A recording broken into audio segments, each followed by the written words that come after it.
RTV app వార్తల్ని క్షణాల్లో చదివే అవకాశం ఉంటుంది. ఒక న్యూస్ పేపర్, ఒక టెలివిజన్ ఛానల్ మీ చేతుల్లో ఎప్పుడూ ఉంటాయి. శ్రీ ఉమామహేశ్వర స్వామి దేవస్థానం యాగంటి క్షేత్రం. ఈ క్షేత్రంలో స్వామివారు అమ్మవారు ఏకశిలా రూపంలో వెలిసి ఉంటారు. ఒకే పానవట్టం పైన అమ్మవారు స్వామివారు విగ్రహం ప్రత్యేకత. ఇక నందీశ్వరుడు పెరుగుతుంది అని చెప్తారు. యాగంటి బసవయ్య అంతకంతకు పెరిగి కలియుగాంతాన్ని అంకె వేశానని బ్రహ్మంగారు కారణం రాశారు. తర్వాత వచ్చేసి యాగంటిని మొదటి నేగంటి అని పిలిచేవారట. నేగంటి అంటే నేను కనుగొంటిని. అగస్త్య మహర్షి స్వామి చూసిన తన్మయత్వంలో నేను చూశానని నేగంటి అన్నారట. ఆ నేగంటి అనేది ఇప్పుడు వాడక భాషలో యాగంటిగా మారిందని చెప్తారు. మాసాలన్నిటిలోకి శివునికి అత్యంత ప్రీతికరమైన మాసం కార్తీక మాసం. ఈ కార్తీక మాసంలో అందున సోమవారం ఇంకా విశేషమైనది. ఈ రోజు కార్తీక మాసం 2వ సోమవారము.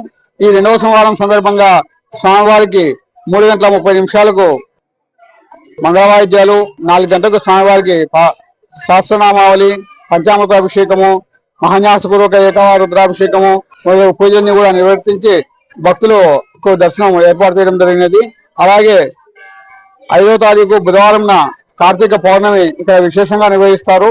దాదాపుగా ఈ పశ్చిమ కనుమల్లో ఉన్న ఆకాశ దీపాన్ని వెలిగించడం అరుణాచలం రీతిలో వెలిగించడం జరుగుతుంది. ఈ కార్తీక మాసంలో స్వామివారిని దర్శించుకొని భక్తులందరూ కూడా స్వామివారి కృపకు పాత్రులుగా. క్షేత్రానికి భక్తులు 2 తెలుగు రాష్ట్రాల నుంచే కాకుండా కర్ణాటక, తమిళనాడు నుంచి కూడా విశేషంగా దర్శనానికి వస్తుంటారు. ఉమామహేశ్వర స్వామి దేవస్థానం యాగంటి క్షేత్రం. ఈ క్షేత్రంలో స్వామివారు అమ్మవారు ఏకశిలా రూపంలో వెలిసి ఉంటారు. ఒకే పానవట్టం పైన అమ్మవారు స్వామివారు విగ్రహం ప్రత్యేకత. ఇక నందీశ్వరుడు పెరుగుతుంది అని చెప్తారు. యాగంటి బసవయ్య అంతకంతకు పెరిగి కలియుగాంతాన్ని అంకె వేశానని బ్రహ్మంగారు కారణం రాశారు. తర్వాత వచ్చేసి యాగంటిని మొదటి నేగంటి అని పిలిచేవారట. నేగంటి అంటే నేను కనుగొంటిని. అగస్త్య మహర్షి స్వామి చూసిన తన్మయత్వంలో నేను చూశానని నేగంటి అన్నారట. ఆ నేగంటి అనేది ఇప్పుడు వాడక భాషలో యాగంటిగా మారిందని చెప్తారు. మాసాలన్నిటిలోకి శివునికి అత్యంత ప్రీతికరమైన మాసం కార్తీక మాసం. ఈ కార్తీక మాసంలో అందున సోమవారం ఇంకా విశేషమైనది. ఈ రోజు కార్తీక మాసం 2వ సోమవారము. ఈ 2వ సోమవారం సందర్భంగా స్వామివారికి 3:30 మంగళవాయిద్యాలు, 4 గంటలకు స్వామివారికి సహస్రనామావళి, పంచామృత అభిషేకము, మహాన్యాసపూర్వక ఏకవార రుద్రాభిషేకము మొదలగు పూజల్ని కూడా నిర్వర్తించి భక్తులకు దర్శనం ఏర్పాటు చేయడం జరిగినది. అలాగే 5వ తారీఖు బుధవారం కార్తీక పౌర్ణమి ఇక్కడ విశేషంగా నిర్వహిస్తారు.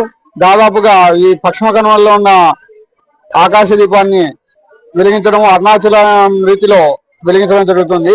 ఈ కార్తీక మాసంలో స్వామివారిని దర్శించుకొని భక్తులందరూ కూడా స్వామివారి కృపకు పాత్రులుగా. క్షేత్రానికి భక్తులు 2 తెలుగు రాష్ట్రాల నుంచే కాకుండా కర్ణాటక, తమిళనాడు నుంచి కూడా విశేషంగా దర్శనానికి వస్తుంటారు.